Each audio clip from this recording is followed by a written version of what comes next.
cuidado de la viuda, del huérfano, del extranjero, del menesteroso y de cada uno de nosotros que hemos recibido por misericordia su gracia.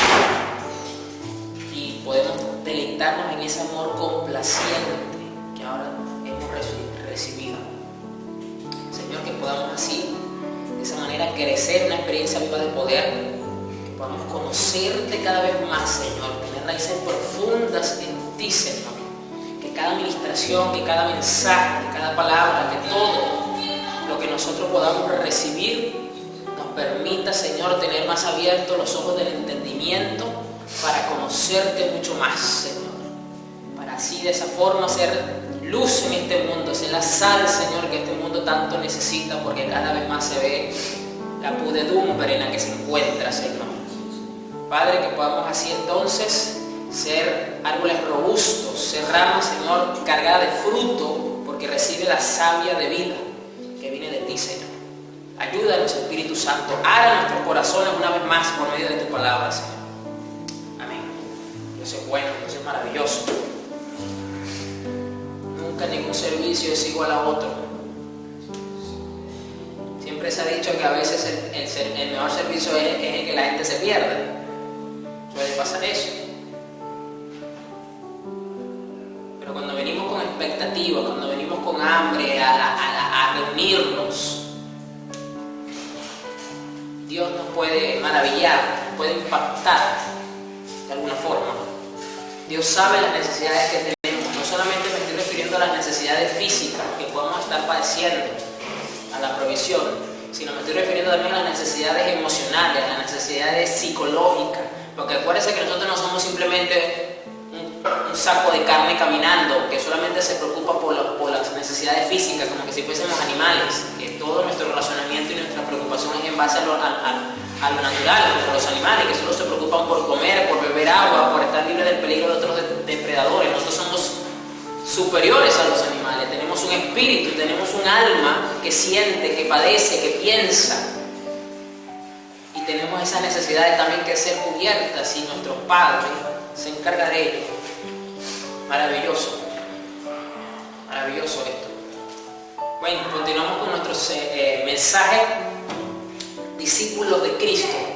Hemos visto, si usted no ha visto ese mensaje, pues lo invito a ir al canal de YouTube del Ministerio Sembradores de Vida Perú, y ahí va a encontrar pues la primera parte de este mensaje, para que logre entender un poco más a profundidad y logre comprender mucho mejor lo que mi Señor quiso decir cuando dijo que debíamos ir al mundo y hacer discípulos. Cada una de estas implicaciones, que no es simplemente ser un partidario como que si fuésemos simpatizantes de un político, sino que esto trasciende, trastoca todo nuestro ser, porque involucra tener a Jesús, su evangelio, su enseñanza como el centro mismo, la razón de nuestra existencia.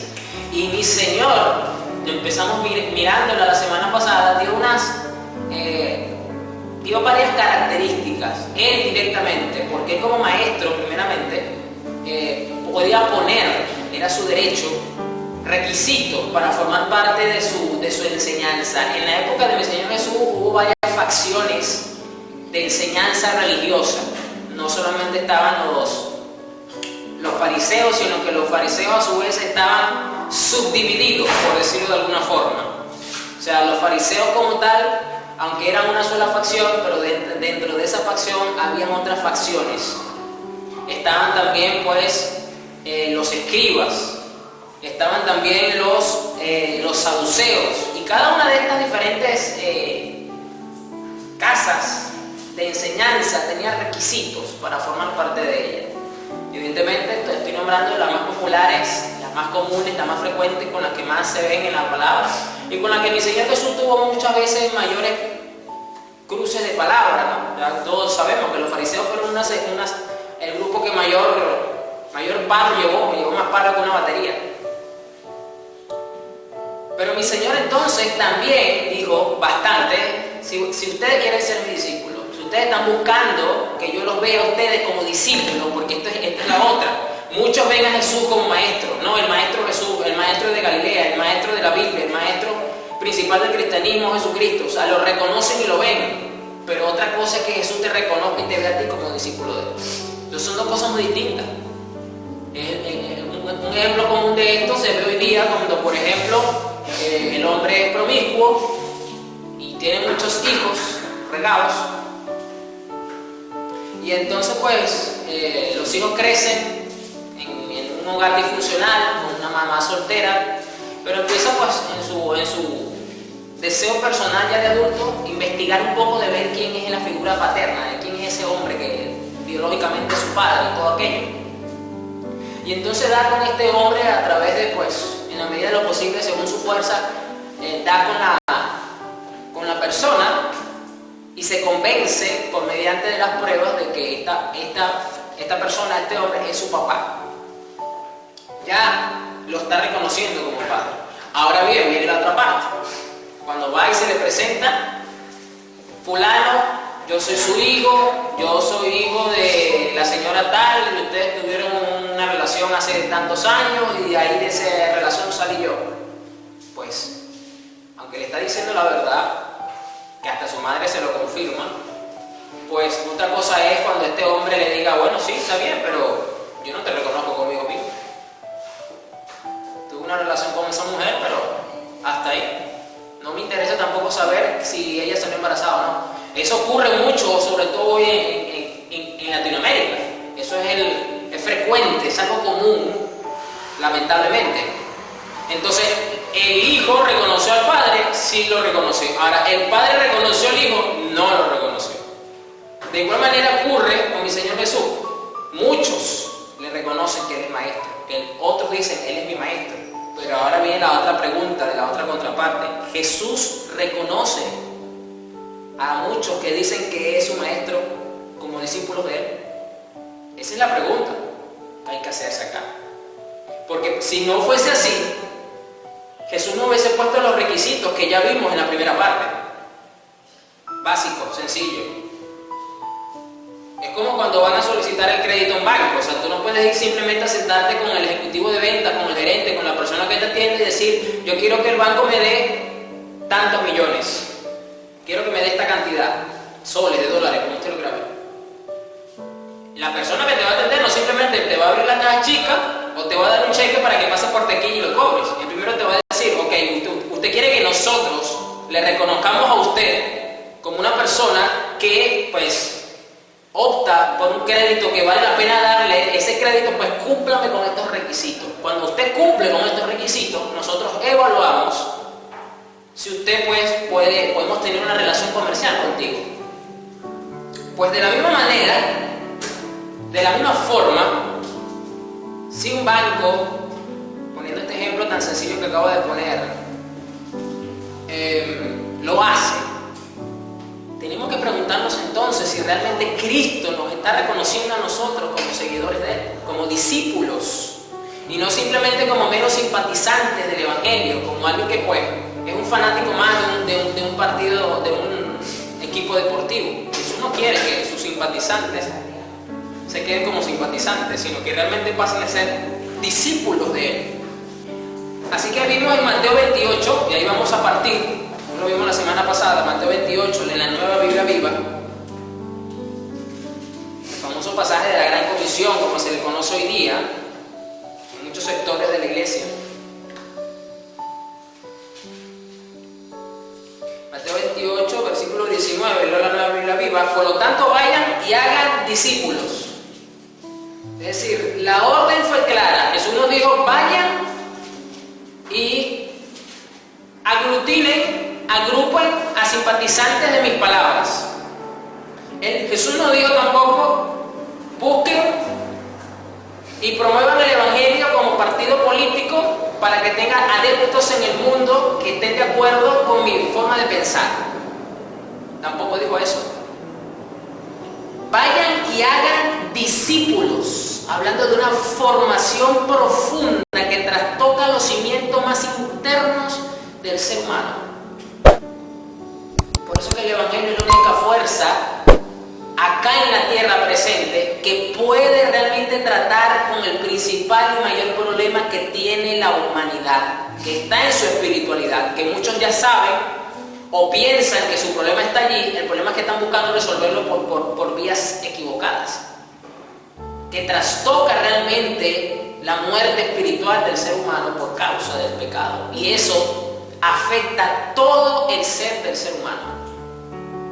Y eso nos convierte en discípulos en todas las naciones del mundo desde que se ha predicado, desde que diligentemente esta orden se empezó a cumplir.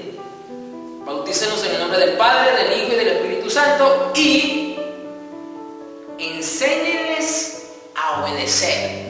Un discípulo debe de aprender no solamente los mandamientos del Maestro, sino algo básico y fundamental para poder obedecer esos mandamientos, valga la redundancia, que es aprender a obedecer. Estamos nosotros entonces aprendiendo a obedecer, estamos nosotros, iglesia, esto que voy a formular es una pregunta introspectiva, no es para que me la respondas a mí, sino para que te la respondas a ti mismo. ¿Has crecido tú? Yo no sé cuántos años tienes en el Evangelio, tienes 5, 10, 30 años en el Evangelio, no lo sé, pero en ese tiempo que tú pues tienes en el Evangelio, ¿has crecido en obediencia? Es decir, en la actitud, en el principio de la obediencia. Pregunto yo. Porque le voy a decir una cosa, no basta simplemente con conocer los mandamientos, porque yo le voy a decir a alguien, le voy a decir de alguien que conoce los mandamientos, porque conoce la palabra, solo que la tuerce a conveniencia, y es Satanás. Así que Satanás sabe la palabra, Satanás sabe lo que dicen los mandamientos de Dios, lo sabe. El detalle está que, como mi Señor dijo, Él es asesino por naturaleza, Él es rebelde, Él es desobediente. Y enséñenles a obedecer. ¿Estamos creciendo en eso? ¿Estamos nosotros los líderes ministeriales que hemos sido llamados por gracia a estar delante de su pueblo, enseñando al pueblo a obedecer? Les recuerdo que el término griego que se ha traducido como discípulo es matetes, y de ahí pues se ha traducido como estudiante, alumno, aprendiz, partidario, discípulo. Vamos a ver ahora, porque yo les dije la semana pasada que eran varias características, que no nos iba a alcanzar un solo servicio para verlas todas, porque cada una de ellas tiene sus implicaciones. Hoy vamos a ver otras más. A ver, ¿qué otras características tienen aquellos que realmente son discípulos de Cristo y que debemos entonces procurar crecer aún más, desarrollarnos aún más en ellas, madurarlas en nuestra vida, para que sea un fruto que sobreabunde en nosotros? Como dijo mi Señor Jesús, que luego de que el árbol tiene el fruto, el dueño viene y la poda para que lleve más fruto. Eso ocurre cuando, por ejemplo, las personas que son del campo saben que cuando tienen un árbol que da bastante fruto, le ponen horquetillas o le ponen otros soportes de madera en ciertas ramas, porque es mucha abundancia del fruto que tiene, y entonces para que no se parta, para que no se lastime el árbol, le ponen estos soportes, le retiran los frutos y vuelve otra vez a dar mucho más fruto. Eso ocurre sobre todo con cierto tipo de árbol, como la naranja, como el limón, que tienden a ser un poco frágiles, es decir, delgadas sus ramas, pero son árboles bastante fructíferos cuando se cultivan bien. Es decir, son árboles pequeños. Normalmente eso no ocurre con los árboles grandes, como el mango, como la palta. Eso no ocurre en ese tipo de árboles. Vamos a ver entonces Mateo 9:35, leo la Reina Valera 2015. Vamos a ver otras características. Este texto lo vimos la semana pasada, solo que enfatizamos un aspecto aquí, y hoy vamos a ver otro aspecto, y a lo mejor a ustedes les pasó por encima, no se dio cuenta, pero hoy se lo vamos a notar. Que Jesús recorría todas las ciudades y las aldeas, enseñando en sus sinagogas, predicando el Evangelio del Reino y sanando toda enfermedad y toda dolencia. Y cuando vio a las multitudes, tuvo compasión de ellas, porque estaban acosadas y desamparadas, como ovejas que no tienen pastor. entonces dijo a sus discípulos: a la verdad, la mies es mucha, pero los obreros son pocos. Rueguen pues al Señor de la mies que envíe obreros a su mies. Todo discípulo tiene compasión por el perdido. Mi Señor tuvo compasión por el perdido. El eje central de su sacrificio, de su muerte y de su resurrección es por tener compasión del perdido. Y muchas de sus parábolas están enfocadas en esa relación de la oveja perdida, del que está perdido en el pecado y que necesita un salvador. Muchas de sus ovejas, por lo menos la moneda de oro, el hijo pródigo, la oveja perdida, la parábola de la fiesta de bodas. Es decir, Jesús usó varias veces esta verdad y la explicó de muchas maneras para darle a entender a sus discípulos la gran importancia y la relevancia que tiene no simplemente el hecho de ir y predicar el Evangelio, porque yo creo que ese punto ya está bastante claro en la gran mayoría de la iglesia y creo que no hay cuestionamiento alguno que valga. Inclusive a lo largo de la historia han habido diferentes métodos que la iglesia, por las circunstancias que vive, ha tenido que usar el ingenio para predicar el Evangelio. Por ejemplo, hoy día uno de los métodos que tenemos por razón de las circunstancias que se vive en esa área del mundo, aunque a usted le parezca bastante curioso y peculiar, es que los hermanos de Corea del Sur, para poder predicar a varios sectores que son limítrofes con la frontera y un poco más allá de Corea del Norte, usan globos aerostáticos con mensajes en botellas, con Biblias amarradas a los globos y muchos otros métodos, porque el comunismo, la dictadura es tan fuerte en Corea del Norte que usted no puede pasar a Corea del Norte identificándose como cristiano, ni mucho menos portando una Biblia o aludiendo a algún tipo de mensaje cristocéntrico. Eso está prohibido, no tienes acceso, está decomisado ese tipo de materiales si usted quiere entrar a Corea del Norte, si usted no lo sabe. Entonces, la iglesia de Corea del Sur, sabiendo la necesidad que hay de predicar el Evangelio, a pesar de los obstáculos, ha tenido que usar este tipo de ingenio. Obviamente son globos aerostáticos pequeños para tratar de que no sea fácil y visible al ojo de las autoridades comunistas y dictatoriales de Corea del Norte. Pero esto no quiere decir que sea 100% eficaz, porque han habido casos donde han sido frustrados estos intentos.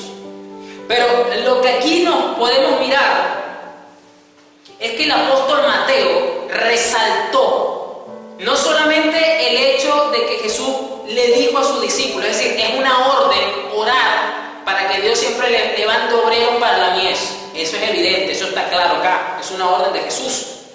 Sino que el apóstol Mateo también resalta la compasión que tuvo Jesús. Yo no sé, porque trato de imaginármelo, trato de tener referencia teológica, trato de escudriñar mucho más para lograr entender esto. El cómo Jesús manifestó tal nivel de compasión que el apóstol Mateo y los discípulos lo notaron. Ya no lo sabemos si es porque se lo dijo, si es porque hubo una expresión en el rostro de Jesús que eso a ellos les impactó. O sea, estoy tratando de averiguar eso. ¿Cómo ellos notaron la compasión que Jesús manifestó? Pero esto es tan relevante que es la gasolina que mueve a los obreros que van a la mies. Es decir, no es suficiente simplemente con ir al campo espiritual, ser misionero, si realmente no hay compasión por aquellos que se van a atender. Esto es tan tremendo que el apóstol Mateo lo dejó plasmado. Jesús tuvo compasión. Otras versiones dicen tuvo gran compasión, o sea, le ponen mayor énfasis, o sea, agrandan más la compasión de ellas porque estaban acosadas y desamparadas. Y no solamente la actitud que tuvo Jesús de tener compasión, sino qué fue lo que lo llevó a tener ese nivel de compasión por las personas de su época. Porque las miró, porque se dio cuenta que el motivo era porque estaban acosadas y desamparadas espiritualmente hablando. Y esto es tremendo, porque recordemos, como ya lo dije al principio, que en la época de Jesús habían otras facciones religiosas que buscaban atender la espiritualidad de sus contemporáneos, como eran los fariseos, que una de las características que tenían era que eran personas muy celosas por el cumplimiento de la ley. Estaban los saduceos, que no eran tan celosos, pero también buscaban cumplir con el Señor y con el pueblo. Y Jesús, con todo y todo, dijo: están desatendidas, espiritualmente hablando.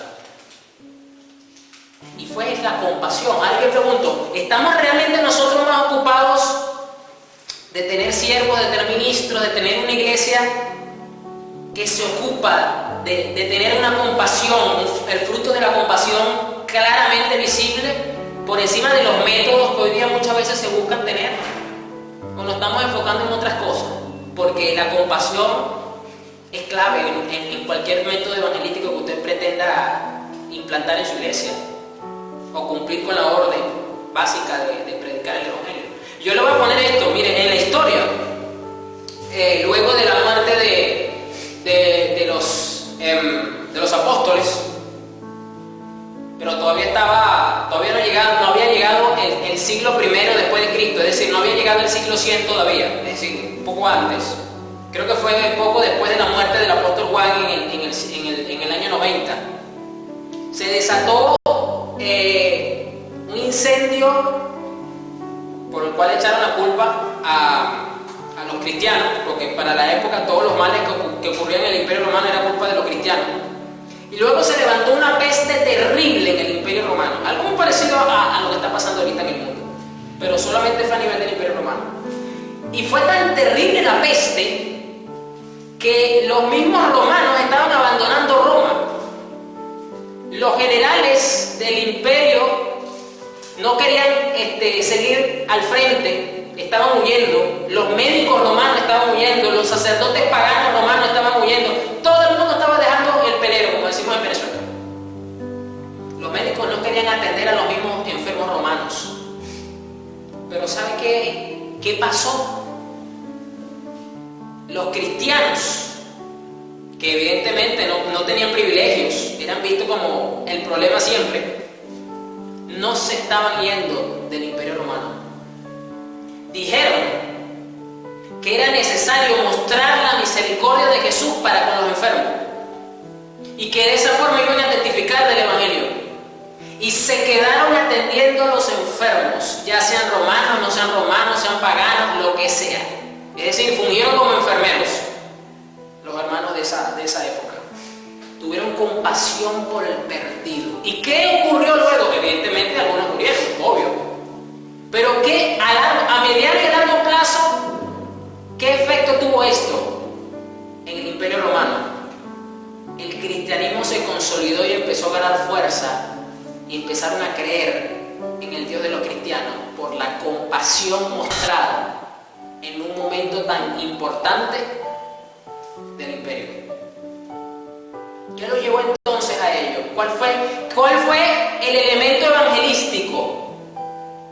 La compasión mostrada por el moribundo. La compasión mostrada a los perseguidores, a los detractores, a los burladores, cuando ellos estaban muriendo, cuando ellos necesitaban una atención médica. Eso hizo que muchos creyeran en el Evangelio. La compasión. Y eso lo hace un discípulo. Eso lo hace un discípulo. Por eso es tremendo que el apóstol Mateo haya, como ya le acabo de decir, haya escrito esto inspirado por el Espíritu Santo. Tremendo. Cómo esto habrá impactado la vida de ellos, del apóstol Mateo que lo escribió.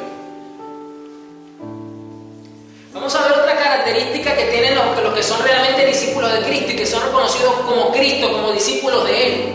Vamos a Hechos 26, versículo 12. Aquí leo la Nueva Biblia Viva. Hechos 26, versículo 12. Aquí le leo el contexto. Pablo pues había sido apresado por hacer unos disturbios en la ciudad donde estaba, y él exige pues ser juzgado por Roma, porque él es ciudadano romano. Él apela a su nacionalidad y así pues se quita un poco la tortura que le pueden infligir. El centurión romano se asusta porque dice: wow, no puede ser que tú seas ciudadano romano, y lo interroga prácticamente. Le dice: no, yo soy ciudadano romano de nacimiento, pues yo vengo a la ciudad de Tarso, yo nací en Tarso, y Tarso forma provincia directa del Imperio Romano. Y el centurión le dice, bueno, sí, yo compré mi nacionalidad. O sea, yo tengo la nacionalidad porque yo la compré. Así como tú apelaste a Roma, bueno, te vamos a llevar ante las autoridades de Roma. Y entonces en este punto lo llevan ante el rey Agripa. Versículo 12. Y comienza Pablo a decir, a eso iba yo a Damasco, con el permiso y la comisión de los jefes de los sacerdotes, porque él, unos versículos más atrás, él dice que él tenía permiso para asesinar a los cristianos, perseguirlos, meterlos a la cárcel, con el permiso y la comisión de los jefes de los sacerdotes, es decir, de las autoridades religiosas. Es decir, Roma era la autoridad militar y política y era permisivo hasta cierto punto con la figura de autoridad religiosa solamente. Y era el mediodía, oh rey Agripa, cuando por el camino vi una luz del cielo, más brillante que el sol, y su resplandor nos envolvió a mí y a los que iban conmigo. Todos caímos al suelo. Y yo oí una voz que me decía en arameo, Pablo, Pablo, ¿por qué me persigues? Al hacerlo, tú mismo te haces daño. Entonces respondí, ¿quién eres, Señor? El Señor me contestó, yo soy Jesús, al que tú estás persiguiendo. Levántate y escúchame.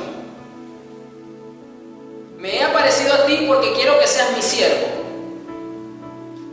También serás mi testigo de lo que has visto y de lo que yo te voy a revelar. Te voy a proteger de los judíos y de los que no son judíos. Te envío a los que no son judíos para que les abra los ojos y dejen las tinieblas para venir a la luz, para que dejen el poder de Satanás por el de Dios. Y así, por la fe en mí, reciban el perdón de los pecados y la herencia junto con el santo pueblo de Dios.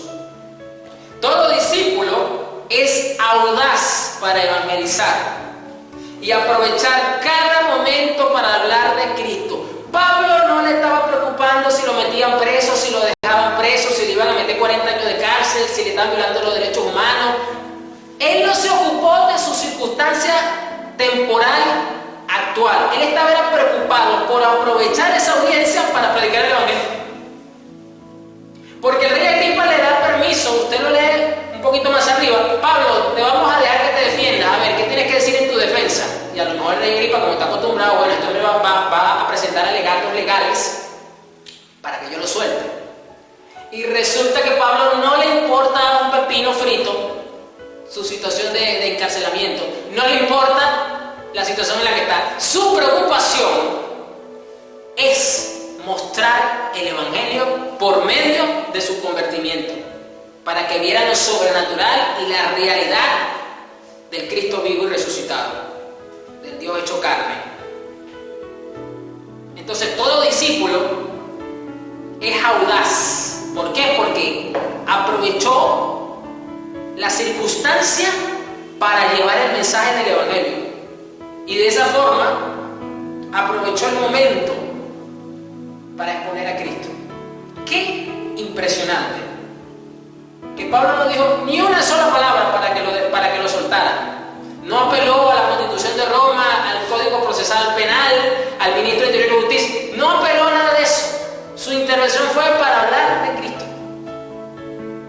¡Qué tremendo! Esto es sorprendente. Pero esto solamente lo hace un verdadero discípulo, alguien que es reconocido por Cristo como discípulo. Por eso que le digo que todo discípulo es audaz para evangelizar y aprovechar cada momento para hablar de Cristo. Evidentemente no tenía mucho tiempo Pablo, pero condensó todo lo que quería decir en estas líneas y de esta forma presentó el evangelio y presentó a Cristo. No solamente a las autoridades civiles del Imperio Romano, como al rey Agripa, sino a los testigos, a los funcionarios de gobierno, a la Guardia Civil, a la Guardia Pretoriana, a los líderes religiosos, a todo el mundo que estaba en esa audiencia. Mire todo. Aprovechó de una forma audaz su intervención, que él sabía que no se la podían interrumpir, porque le fue concedida de parte del rey Agripa como su derecho en el proceso legal que estaba llevando. Así que él sabía, bueno, no me van a dar mucho tiempo, a lo mejor no me van a dar media hora para que hable, pero el tiempo que me den lo voy a saber aprovechar Pablo estaba esperando el momento que le dieran la oportunidad de hablar. Qué impresionante esto. Nosotros somos así muchas veces. O muchas veces estamos tan agobiados por las circunstancias y por el problema que estamos buscando precisamente cómo salir de las circunstancias. Y posiblemente a lo mejor no tenemos la respuesta de eso, pero yo creo que si nos reformulamos la pregunta, ¿cómo yo puedo usar esto para predicar el Evangelio? ¿Cómo yo puedo usar esta circunstancia que estoy padeciendo para presentar y testificar de Cristo? Yo creo que vamos a encontrar una respuesta. Por muy dura que sea la circunstancia que estemos atravesando. Porque por lo menos yo, en mi caso, yo todavía no he sido apresado y enjuiciado por predicar el Evangelio. O sea, no puedo decirlo. No conozco a nadie, yo por lo menos, que haya pasado por eso, que lo hayan apresado injustamente, violentándole la libertad de expresión y la libertad religiosa que tenemos de este lado del mundo, de predicar el Evangelio. Pero cuando tenemos un problema, una circunstancia, nos enfocamos en esa circunstancia. Pero yo pregunto, ¿por qué no nos replanteamos las preguntas cuando tenemos una circunstancia? Señor, ¿cómo yo te puedo testificar en medio de esto? ¿Cómo yo puedo glorificarte?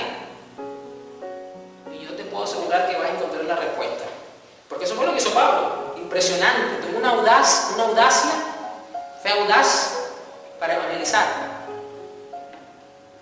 y aprovechar cada momento. Por eso es que no hay una excusa para no evangelizar, no hay una excusa para no tener compasión. Evidentemente Pablo tuvo compasión, por eso que en estos puntos que voy a estar tocando todos están estrechamente entrelazados uno del otro. Porque aquí Pablo tenía más compasión por el estado de las almas del rey Agripa y de los funcionarios que de su condición física natural. ¿Cómo lo sé? Porque no presentó defensa de su posición, de su circunstancia. Él no dijo, rey Agripa, esto es injusto, yo no hice nada ilegal, yo me estaba portando bien, yo solo estaba hablando de mi religión. Él no dijo nada de eso en su defensa, porque le importaba más glorificar a su Salvador y su Señor. Y tenía alta compasión por los funcionarios y por todas aquellas personas que estaban en ese lugar. Cumpliendo así entonces con el primer punto que vimos, tenía compasión por el perdido y era audaz para aprovechar la oportunidad.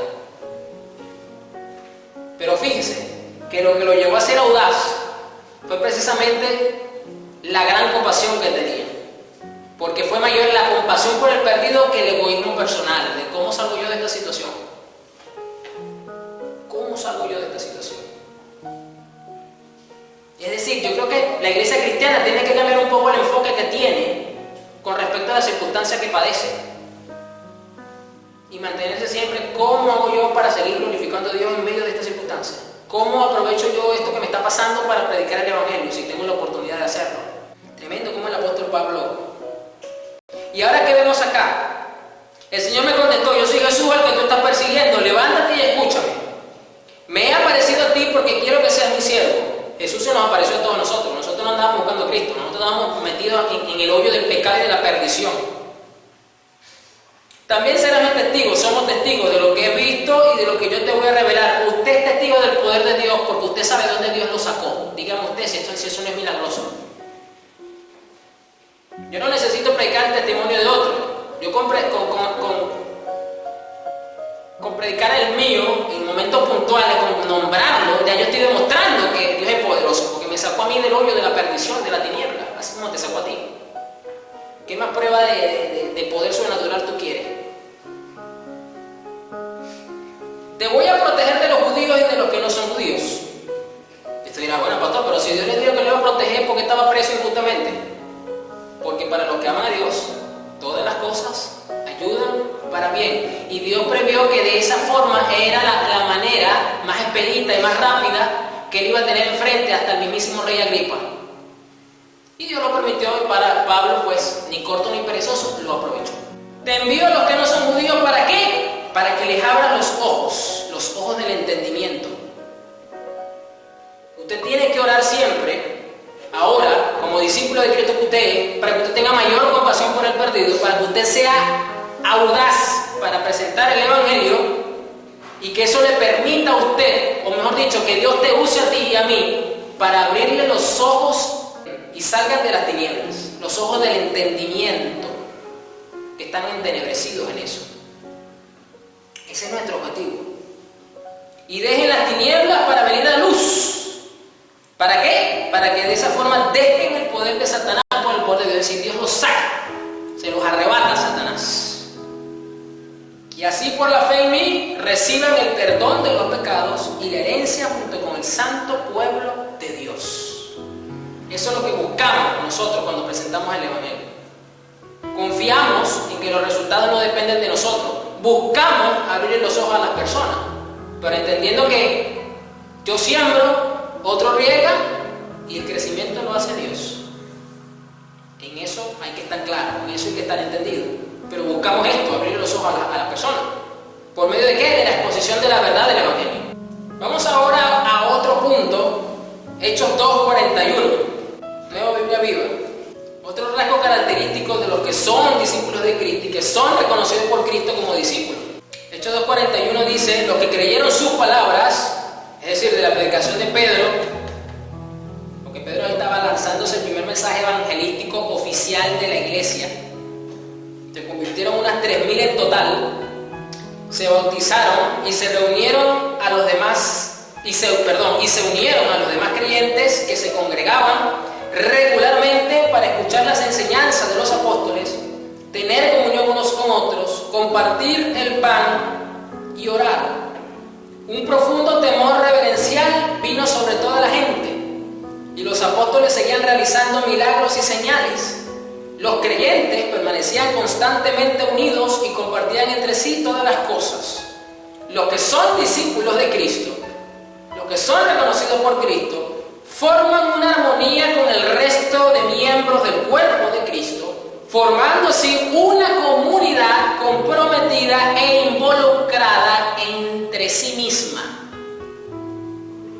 Yo estoy orando fuertemente porque yo le voy a decir una cosa, ya estas medidas, yo entiendo el tema de la pandemia, yo entiendo que estamos delante de un virus altamente contagioso que ya ha mutado no sé cuántas veces, ya tiene no sé cuántas cepas, ya perdí la cuenta porque ahora por país el virus muta, entonces cada país tiene, por lo menos aquí en Perú, el virus tiene 2 mutaciones, imagínense. Entonces está la mutación de Brasil, la mutación de no sé dónde, la mutación de no sé dónde, ha mutado ya como 10 veces, tiene más fase que Goku, tiene más fase que un Saiyajin. El virus este. Yo entiendo esto, yo estoy consciente de esta realidad biológica, sanitaria que estamos viviendo. Pero, aunque es algo temporal, no es la norma que la iglesia se congregue vía digital. Nunca ha sido así el diseño a la distancia.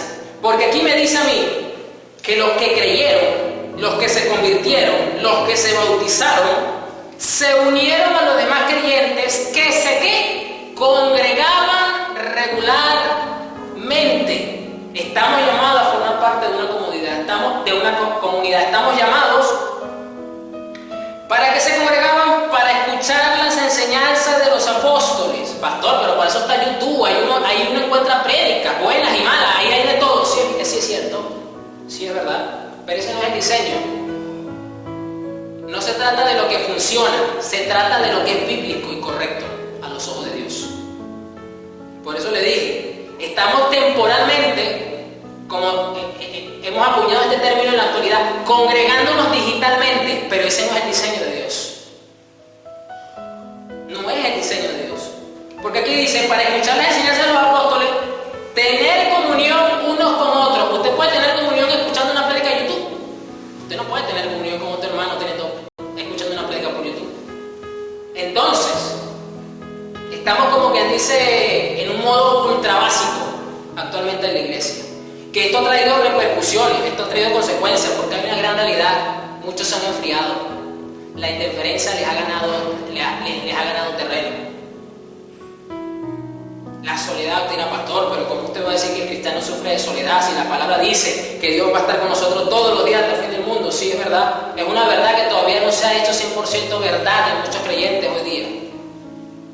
Tenemos un alma que padece, que siente. ¿Y sabe qué? A veces tú solamente lo que necesitas es llegar a la casa de tu padre y sin tú saber cómo, de repente un hermano te da una palabra, te da un abrazo, te da la mano, una sonrisa, y ese calor, ese amor de ese hermano, esa hermandad de ese hermano que te está brindando, te levanta el ánimo, te levanta las fuerzas. Sientes que realmente perteneces a un sitio donde eres amado, donde se preocupan por ti. Realmente, genuinamente, no con manipulación, no con control, no con nada de estas cosas. Eso lo puedes hacer por YouTube, eso lo podemos hacer ahorita por Facebook, que muchos me están mirando por Facebook. No lo podemos hacer. Tener comunión unos con otros, compartir el pan y orar. Y aquí compartir el pan es en referencia a la Santa Cena. Por eso es que, por lo menos acá desde esta casa, desde que ha comenzado este tiempo tan difícil que hemos estado atravesando, son contadas con los dedos las veces que hemos hecho la Santa Cena. Porque el principio activo de la Santa Cena es estar juntos como congregación, reunidos en armonía. Mirad cuán bueno y cuán agradable es habitar los hermanos juntos en armonía, porque es donde Jehová envía bendición y vida eterna, dice el Salmo. Participar del cuerpo de Cristo, algo tan hermoso, tan solemne, tan importante para la cristiandad, no podemos hacerlo vía digital. No podemos sustituir los principios elementales del congregarnos por la tecnología. Yo me niego a eso. Yo no estoy de acuerdo con eso. Lo acepto temporalmente y orando fuertemente para que ocurra lo que está ocurriendo hoy en Israel, que a partir de hoy en Israel todo el mundo puede salir a la calle sin mascarilla, porque se ha cumplido con los protocolos de vacunación. Un logro envidiable para las naciones del mundo actualmente. Yo ya quiero que eso llegue aquí a Latinoamérica, porque ya basta de este distanciamiento social. Esto nos perjudica a nosotros en nuestra hermandad, en nuestra armonía. Compartir el pan y orar, lo acabo de decir. Usted sabe que es hermoso lo que acaba de pasar hoy aquí, antes de comenzar el culto, que Dios le ministró a una de sus hijas por medio de otra, le agarró la mano, y no es simplemente porque le agarró la mano, sino por lo que implica eso. Ánimo, hay que levantar las manos, Dios está pendiente, está escuchando. ¿Y por qué Dios lo hizo así? Porque ese es el diseño que Dios estableció. Eso es lo que Dios quiere. Entonces no nos podemos conformar con, bueno, yo me pongo el pastor allí porque tengo buen sistema de datos y ya yo estoy feliz porque estoy cumpliendo, estoy calmando mi conciencia. No caigas en ese engaño. Aquí no existe, en la iglesia, el Señor no instituyó llaneros solitarios. Eso no existe. No hay. Todo creyente debe formar parte del cuerpo de Cristo y a su vez de una iglesia local, de una comunidad. Porque aquí está claramente plasmado por el apóstol Lucas, escribiéndole a Teófilo, ¿cómo es que se llama la persona que le está escribiendo, le está narrando los hechos? Tener comunión unos con otros, compartir el pan y orar. Un profundo temor reverencial vino sobre toda la gente. Usted crece en el temor a Dios, usted crece en su devoción a Dios, teniendo comunión los unos con los otros en armonía. No se trata de que no vas a tener roces, precisamente los roces con el hermano, Dios también los usa para formar. Es parte de la formación. Crecemos. Entonces esa figura del Dios de que yo me aíslo, bueno, como estamos en distanciamiento social, entonces yo me voy a aislar completamente. Eso no es el diseño, perdóneme. Y no tiene nada que ver con que voy a cerrar la puerta porque Jesucristo dijo que cuando busca a Dios cierro la puerta. Entonces me escondo ahí, me enconcho, me aíslo totalmente. No tergiverse las palabras de mi Señor Jesús, que eso no fue lo que quiso decir ahí.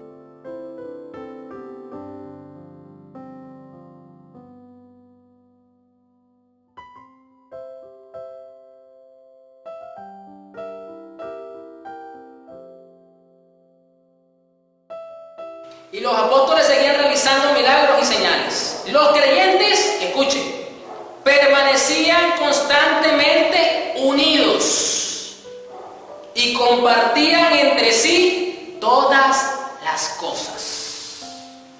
¿Eso cómo se da? Eso se hace vía digital.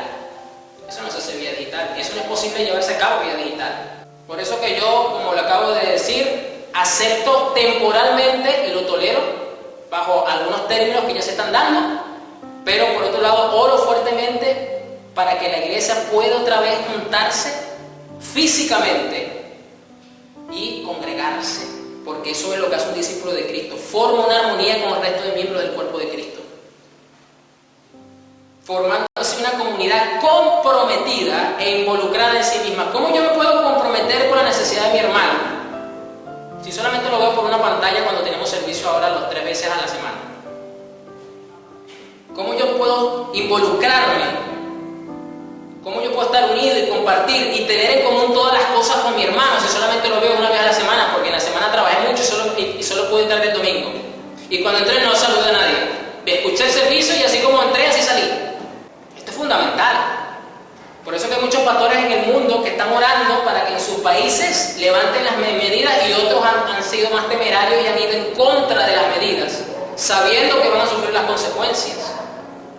Ambas posturas yo las respeto, tanto como los que se someten por un lado como los que se rebelan por otro. Las someto porque yo entiendo ambas posturas, las comprendo. Pero eso es lo que Dios quiere. Sigo con la Nueva Biblia Viva. Colosenses 3:13. Colosenses 3:13 dice el apóstol Pablo a la iglesia de Colosas: sopórtense unos a otros y perdonen a quienes se quejen de ustedes.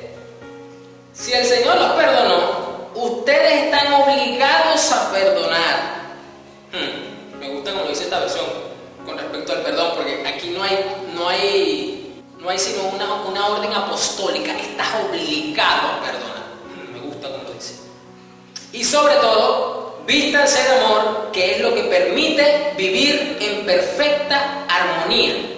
Solo podemos cultivar y desarrollar una perfecta armonía con nuestro hermano si nos estamos congregando físicamente con él. No es posible tener una perfecta armonía. Ay, así que es fácil. ¿Cómo no vamos a tener una perfecta armonía si solo nos vemos 3 veces a la semana vía digital? Ahí no hay nada de qué quejarse. Ahí no hay nada que perdonar. Por lo tanto, hay una aparente perfecta armonía. Usted se da cuenta, fíjese cómo la ilusión del diablo se mete en la iglesia. Nos hace creer algo que no es. Sopórtense unos a otros y perdónense si se están quejando unos a los otros. Y si tienen algo que perdonarse, perdónense, porque Pablo sabía que somos seres imperfectos, que estamos en desarrollo y que la convivencia, la armonía, el congregarnos físicamente va a traer ciertos roces. Y sobre todo, vístanse de amor, que es lo que permite vivir en perfecta armonía. Que la paz de Dios reine en sus corazones, porque ese es su deber como miembros del cuerpo de Cristo.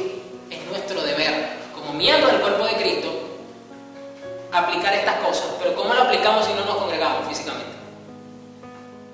Y sean agradecidos. Mantengan vividas en su memoria las enseñanzas de Cristo en toda abundancia. Y enséñense y aconséjense unos a otros con toda sabiduría.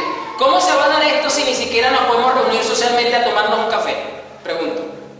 Si dicen que no se puede, no pueden haber reuniones sociales de ningún tipo. Que la gente tiene que salir a la calle solamente para las necesidades básicas. ¿Cómo yo me puedo tomar un café con un hermano, compartir con el hermano y edificarnos mutuamente? Sí, supuestamente no podemos. ¿Cómo se cumple la palabra? Pregunto yo. Transmítanlas a otros con salmos, himnos y cánticos espirituales, elevadas al Señor con corazones agradecidos. Prácticamente Pablo está describiendo el propósito y la razón del por qué nos tenemos que reunir físicamente. Ahí está. Perfecta armonía con lo que está diciendo Lucas en Hechos 2. Tenemos que entonces reunirnos, tenemos que edificarnos mutuamente, tenemos que cantarnos salmos, tenemos que transmitirnos las enseñanzas mutuamente. Y si hay un roce entre hermanos, pues entonces apliquemos lo que Pablo dice. Que ahí no hay cuestionamiento que valga en ese versículo 13 de Pablo. Entonces tenemos que formar parte, tenemos que estar comprometidos los unos a los otros en la edificación, en la enseñanza, en el aconsejarnos, en el preocuparnos los unos por los otros en el buen sentido de la palabra. Pero eso solo es posible si nos congregamos físicamente. Sí, yo oro por la iglesia, digitalmente hablando. No es igual. Jamás las transmisiones digitales como las estamos teniendo ahorita de los servicios igualan al mandamiento de congregarnos físicamente. No es lo mismo, no es igual.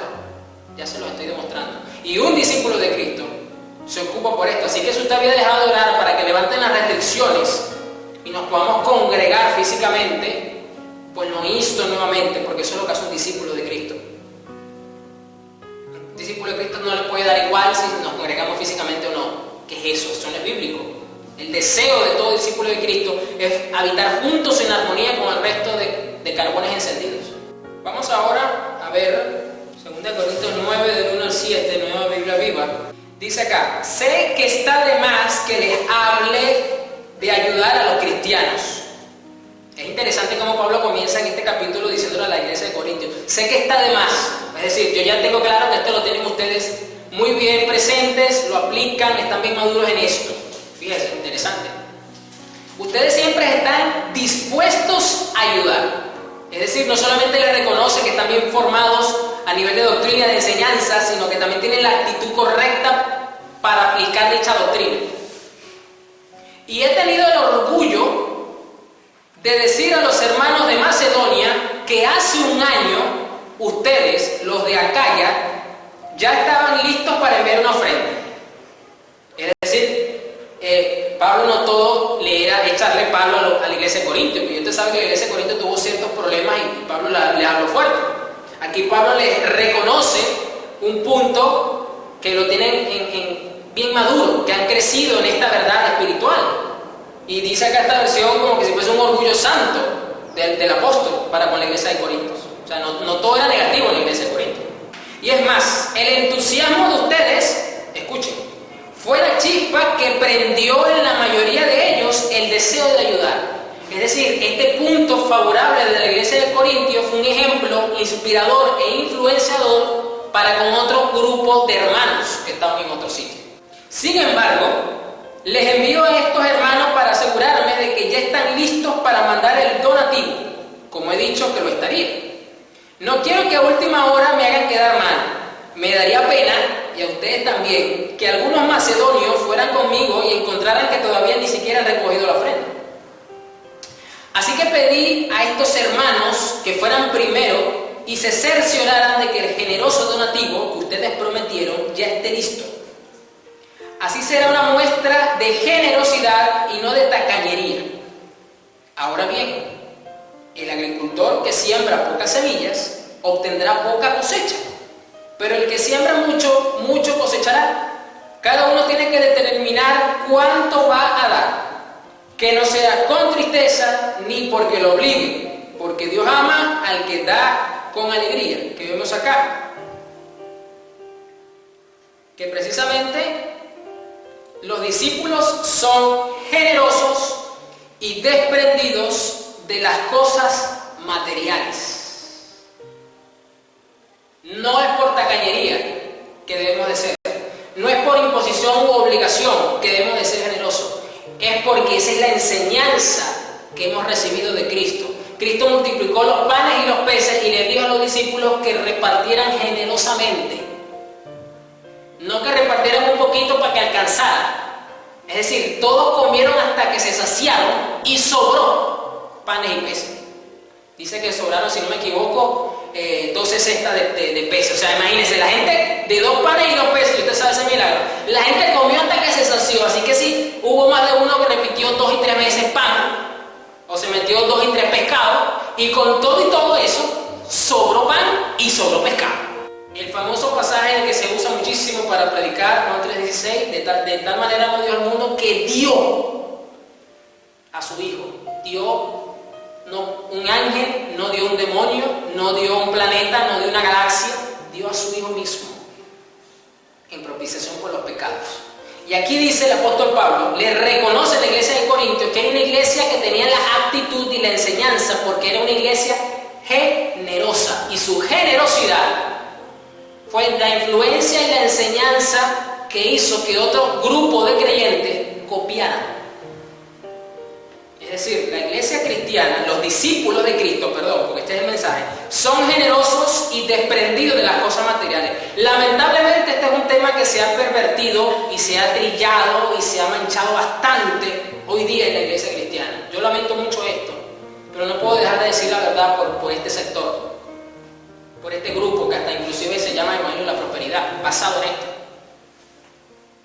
Pero esto es un principio activo de que la iglesia, y le digo algo, mi esposo y yo venimos de un ministerio grande, y cuando le digo grande, con números grandes, pero lastimosamente se veía la diferencia social y económica dentro de la iglesia, sí se veía, y habían personas que tenían buena posición económica dentro de la iglesia, porque venían pues de entornos buenos.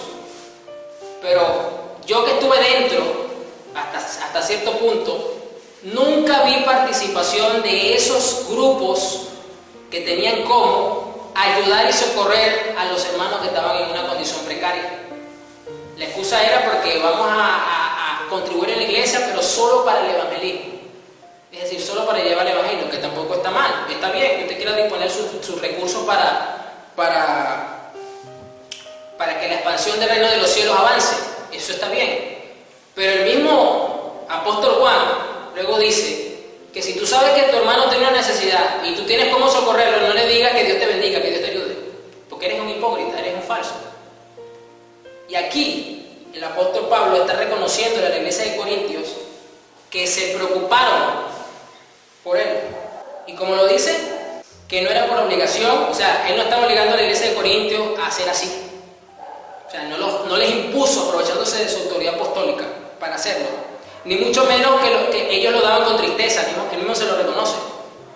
Sino que Dios ama al que da con alegría. O sea, él le reconocía esto a la iglesia de Corinto. Era una iglesia dadivosa para con los hermanos en la fe, para cubrir las necesidades. O sea, yo no puedo decir que yo estoy colaborando con el reino de los cielos si yo tengo recursos y yo sé que mi hermano está en necesidad, que la iglesia tiene una necesidad puntual y me hago de la vista gorda. Esto es un principio, amado. Aquí no hay manipulación, no hay nada raro aquí. Esto es verdad, esto es así. Pero como le repito, se ha tergiversado muchísimo hoy día esto. Y se ha abusado también de esto, es otra cosa. Pero es una verdad espiritual, es una característica de los que realmente son discípulos de Cristo. Regresamos a Hechos 2:44, de donde veníamos. Nos quedamos en el punto anterior, en el versículo 44. Ahora a partir del 44 vamos a leer. Los creyentes permanecían constantemente unidos y compartían entre sí todas las cosas. Vendían sus propiedades y repartían el dinero entre los que estaban necesitados. Yo les soy sincero, yo hoy día no conozco un ministerio que haga esto. Uno que otro lo hará por cuenta propia, pero que toda la iglesia, la comunidad local de una iglesia tenga esto, yo no lo he visto. Yo no. Todos los días se reunían en el templo, escuchen, congregarse físicamente, y en los hogares compartían los alimentos con regocijo y sencillez de corazón y alababan a Dios. Se cuestión que para tener un corazón generoso, para tener una actitud generosa, tenemos que tener sencillez de corazón y regocijo para alabar a Dios repartiendo con generosidad. Este es el detalle. Todo el mundo simpatizaba con ellos y todos los días el Señor añadía a la comunidad a los que habían de ser salvos. Fíjense la característica de estas personas, porque muchos se llenan la boca diciendo, no, es que nosotros queremos ser como la iglesia primitiva. Bueno, comience por aquí, pues, a ver si de verdad, la prueba de fuego, pues. Vamos a probar los dichos de su boca. No, pero es que es verdad. Muchos ministerios, muchos líderes dicen que ellos que están buscando seguir la iglesia de los hechos. Bueno, pero entonces, a ver cuántas personas de la alta alcurnia o de posición económica hay en su congregación y que serían capaces de vender alguna de sus propiedades para satisfacer las necesidades de los hermanos más pobres. A ver. Ahí más de uno se retracta. Vendían sus propiedades y repartían el dinero entre los que estaban necesitados. Tremendo esto. Por eso yo le he dicho que el evangelio comienza por casa. El evangelio comienza por casa. Jesucristo nos dijo, creo que lo vimos la semana pasada, que en esto conocerá el mundo que sois mis discípulos, en que os amáis los unos a los otros. ¿No lo dijo Jesús? ¿Y cómo yo puedo salir al mundo y decirle Cristo te ama, arrepiéntete, Dios tiene, y todo lo que usted ya sabe que muchos dicen, cuando veo que dentro de la iglesia hay un miembro que está pasando necesidad, o veo que mi iglesia está pasando una necesidad puntual, o tiene que cubrir una necesidad o unas necesidades puntuales, y yo me hago de la vista gorda? ¿Cómo yo puedo entonces salir a decirle al mundo Cristo te ama? Vamos a Filipenses 4. Leo la Reina Valera 95. Otra carta del apóstol Pablo. Vamos a ver qué le dijo a la iglesia de Filipenses. Curiosamente, la epístola de Filipenses fue una epístola que se le dice o se le reconoce como la epístola del gozo. la epístola de gozo, y esta epístola fue escrita por Pablo desde la cárcel, que es lo más tremendo. Versículo 14. Sin embargo, bien hicisteis en participar conmigo en mi tribulación. Es bueno ocuparse, preocuparse y participar en las tribulaciones del pueblo de Dios. Y sabéis también vosotros, filipenses, que al principio de la predicación del Evangelio, cuando partí de Macedonia, ninguna iglesia participó conmigo en razón de dar y recibir, sino vosotros únicamente. Esta es una referencia directa a lo que vimos en Corintios. Ninguna iglesia participó conmigo, ninguna, en razón de dar y recibir, sino vosotros únicamente, pues aún a Tesalónica me enviaste una y otra vez para mis necesidades. No es que busque donativo. O sea, Pablo dice, no es que yo les estoy echando esto en cara y de manera indirecta les estoy pidiendo una ofrenda. No, eso es lo que le está diciendo Pablo acá. Sino que busco fruto que abunde en vuestra cuenta. Dice esta versión. Fíjese que el propósito de Pablo es que ellos sigan siendo así, no solamente para provecho y beneficio personal del apóstol o del ministerio, porque este tipo de hermanos que tienen esta actitud, que tienen este fruto, son muy importantes para muchas congregaciones y líderes, pero no es precisamente porque les interesa que ellos sigan cultivando ese fruto en su vida, sino aprovecharse del fruto material que reciben de ellos, que es otra cosa. La manipulación, el control, tenerlo cerca. Lo dice alguien que estuvo, como lo dije al principio, en un ministerio grande y veía que las personas que llegaban a ese ministerio, indistintamente que fueran nuevos creyentes, viejos creyentes, lo que sea, si tenían buena posición económica, curiosamente terminaba cerca de la élite ministerial, eclesiástica, pastoral de ese ministerio. Qué raro, ¿verdad? Eran siempre los que tenían acceso directo y ciertas preferencias y favoritismos dentro de esa congregación, porque tenían buena posición económica y tenían acceso a hablar con el pastor y los demás, y la ovejita pequeña que necesitaba consejería directa de su pastor tenía más trabas que un virus intentando infectar una computadora con antivirus. Y aquí dice el apóstol Pablo que la intención de él no es que busque donativos, sino que busco frutos que abunde. O sea, mi verdadera intención con ustedes, filipenses, es que este fruto del carácter de Cristo abunde y sobreabunde cada vez más en ustedes. Porque esto es testimonio para el resto de la iglesia, como lo vimos en Corintios, para que se contagien, para que sean influenciados, sean inspirados y para testimonio al mundo. Tremendo lo que está diciendo aquí el apóstol Pablo. Entonces, así son los discípulos de Cristo, porque Cristo es así. Ahora vamos a 1 Pedro 1, versículo 13. Nueva Biblia viva. Por eso que yo no entiendo cómo existen cristianos tacaños, de verdad yo no entiendo. Y si los hay, ojo. 1 Pedro 1, 13. Dice el apóstol Pedro: por eso estén listos para actuar con inteligencia y tengan dominio propio. Pongan su esperanza completamente en lo que se les dará cuando Jesucristo regrese. Sean hijos obedientes, no hagan todas las cosas malas que hacían antes cuando vivían sin conocer a Dios. Más bien, vivan ustedes de manera totalmente santa, así como también es santo el que los llamó. Pues en la Escritura dice: sean santos porque yo soy santo. Ya que ustedes dicen que es su Padre el que juzga las obras de cada uno sin tener favoritos, entonces vivan dándole la honra mientras estén de paso por este mundo.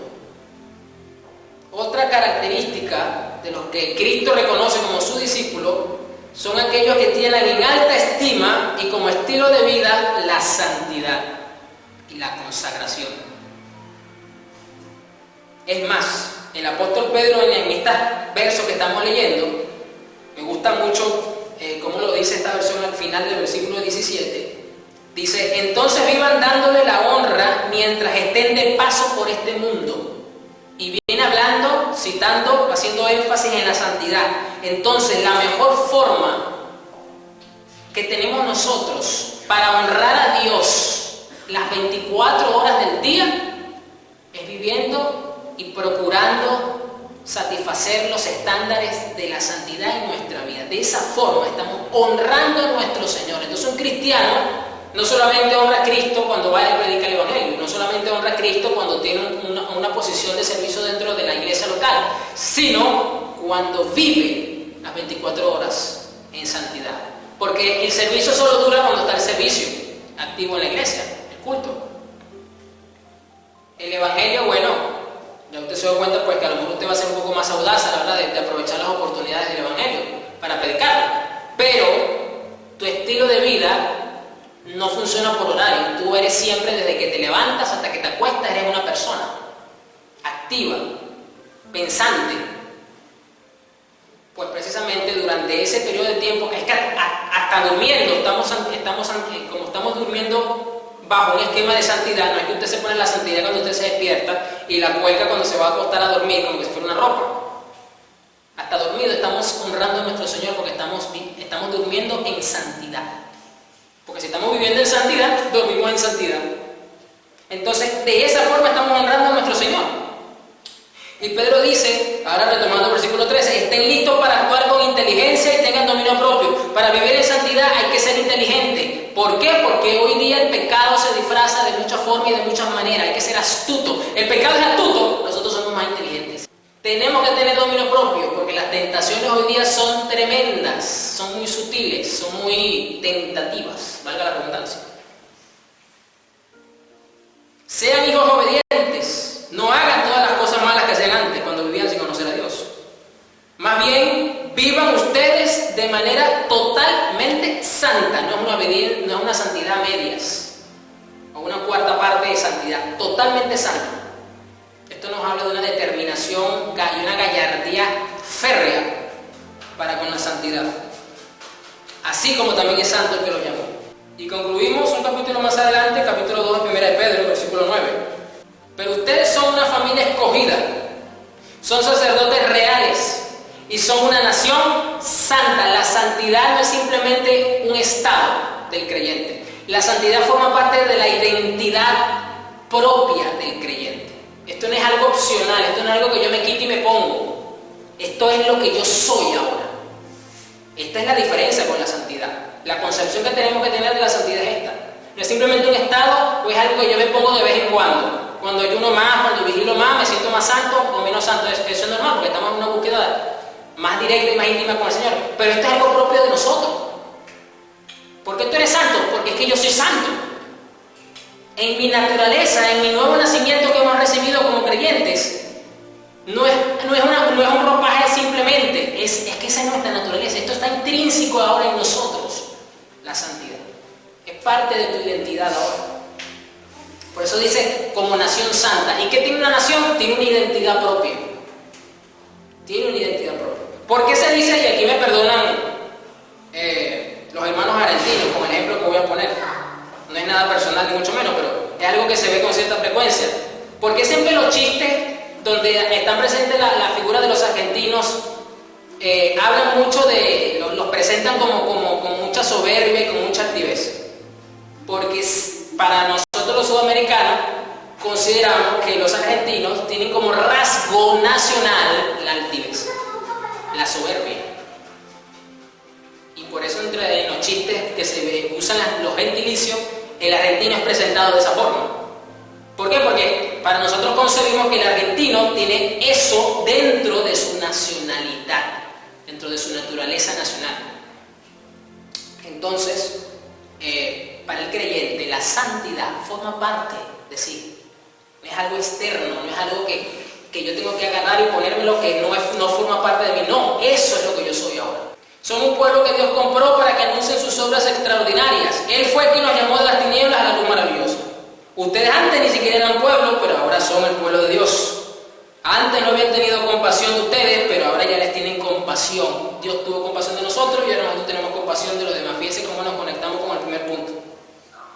Queridos hermanos, les pido como si ustedes fueran extranjeros y estuvieran de paso por este mundo, que se mantengan lejos de los malos deseos que luchan contra el alma.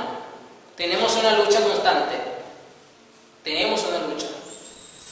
Pero es solamente viviendo en santidad que logramos mantener a raya estos malos deseos. Vivan entre los que no son creyentes de una manera ejemplar. No hay forma alguna de vivir de manera ejemplar con los que no numerosos creyentes, sino es manifestando y mostrando la consagración y la santidad que tenemos ahora como personas santas a las que hemos sido llamadas a ser. Para que aunque hablen mal de ustedes, acusándolos de ser malvados, ellos vean las cosas buenas que ustedes hacen y alaben a Dios en el día en que Él les pida cuentas a todos. Vamos a orar. Fabuloso. Oremos.